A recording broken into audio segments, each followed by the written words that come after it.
2023 has been the most incredible year of watches for me so far.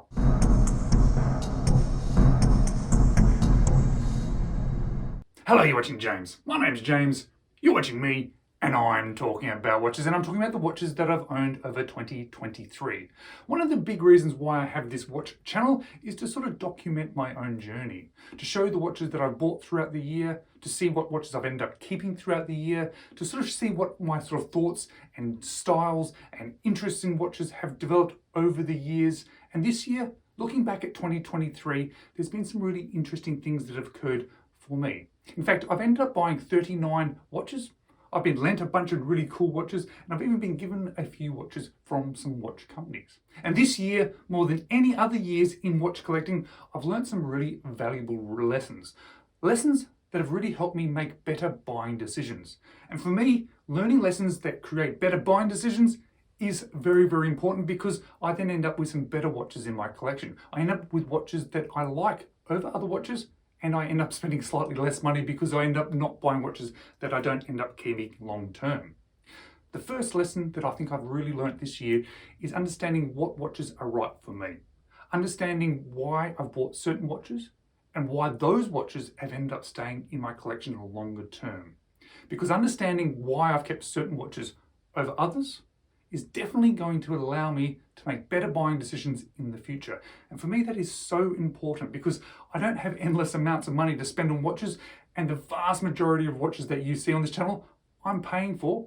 And so I need to ensure that the money that I'm spending is going towards the right watches. Another lesson that I've learned is that it is worth having at least one watch in the collection that I would consider to be a fun watch. Some people would consider this like a talking point watch, but I rarely sort of have a watch that go, hey, look at this is an interesting watch, do you want to talk about it? For me, it's more about looking down and going, wow, that's really cool, interesting and fun, and different from the other watches in my collection. And this year has been really interesting in regards to that fun watch in my collection, because I've had a few of them and it's evolved and changed. I've actually had some really sort of cheap versions of it, some interesting versions of it, and I actually now think that I've found my ultimate fun watch in my collection. And that's why it is now in my collection. And that's why I think this year it is actually sort of a lesson that I've learned or come across, because I think I've now found my ultimate fun watch. If you're interested in what that watch is, well, it's my Spaceview Accutron 2020. Certainly a watch that is very different to every other watch that is in my collection. But it's a watch that I absolutely love and I enjoy wearing. And I really like having that type of watch, that very different type of watch in my collection. And definitely something that stood out to me this year in regards to my journey of watch collecting. I've also noticed that I've spent more money on watches this year than any other year, and I'm very aware that I've been doing that. I think it's very easy to start falling down that slope of spending more money on watches, and that can be okay as long as you are sort of aware of that is what you are doing, and I'm aware that is what I have been doing. But I've this year been doing that for a particular reason. It's because my idea of a Grail watch, or thoughts about me owning a Grail watch, have changed. I'd been saving money up towards a specific Grail watch. I've been putting that money aside for that reason. But then when it came to that point of actually being able to buy that, I made a realization that that was not the right decision for me. That left money aside for me to then spend on some other watches, and I was okay with that because that money was already put aside. So if you've been watching my videos and seeing a few more expensive watches suddenly being displayed on the channel, it's because I've spent that Grail money on some slightly more expensive watches. And I've got a video coming up about what watches I bought with that Grail money fairly soon. Another huge thing for me over 2023 was to try and improve this channel. And that's what I have been trying to do.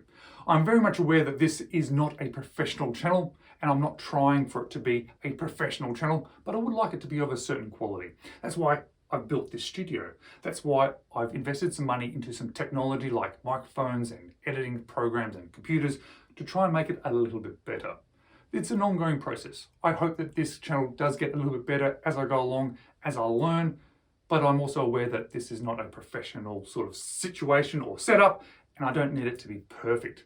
But I would like it to be entertaining, and I would like the quality to be of a certain level. So that's something that I've been working on very hard, and I think I've slightly achieved. Certainly, I'm much more happy with this studio than I was with what I had previously. And I think the channel also sounds a little bit better and presents a little bit better, but it is a work in progress. I do want to say a big thank you for all of you for watching this year and being a part of this journey and for commenting. I love reading your comments and interacting with you guys, and I hope that you stay for 2024, and I'm really looking forward to seeing what that year brings for me in regards to watch collecting. Thanks for watching. Maybe check out these videos next.